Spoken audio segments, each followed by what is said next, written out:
For the people out there who believe that it doesn't matter when you go to bed, it just matters how much sleep you're getting, this video might change your mind. Last year was my senior year of high school, and our senior year was pretty much the only time we could have an open period. And my second semester, I had 2 open periods, and they were the first classes of both days. I had a block schedule. So basically every single day, I got to sleep in. I would sleep in until around 7:30 to 8 every single morning, and I would go to bed at around 11. I wear an Apple Watch to sleep, probably not the best thing for the people out there who are anti-EMF. I know. One thing that I couldn't shake was that I always felt horrible. I remember we would drive to school, I would get out of the car and I'd be walking into school, and I just had this cloud. It felt like I had this cloud covering my vision, like covering my brain. I felt like I wasn't present in what was happening. I was like sitting in the back of my mind, and it had immense effects on my life. In class, I could not focus. I could not sit and listen to what the teacher was going over because I felt so groggy. I couldn't understand it. I couldn't put the effort in to understand it. When I would talk with people, I didn't want to talk to anybody. I couldn't hold a conversation with somebody. I didn't want to hold a conversation with somebody because I was just so tired. The only thing that I wanted to do was just zone out. And like I almost didn't have the energy to think. One of the things that jumped out to me on my Apple Watch, despite getting 8 hours of sleep, I would only get 15 to 30 minutes of deep sleep a night. 15 to 30 minutes. I get anywhere from 7 to 9 hours of sleep now. It varies. And I do not get less than an hour of deep sleep. So it's either an hour or more every single night of deep sleep. I'm never groggy.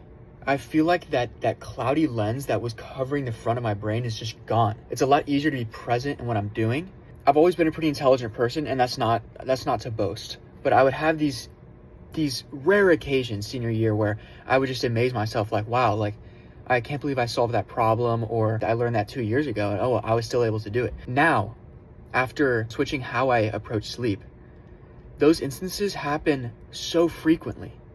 Like I don't have to try in order to understand what's going on. And I'm in college now, arguably it's harder, but the classes are easier. It's easier to learn. I don't have to put an effort in to learn.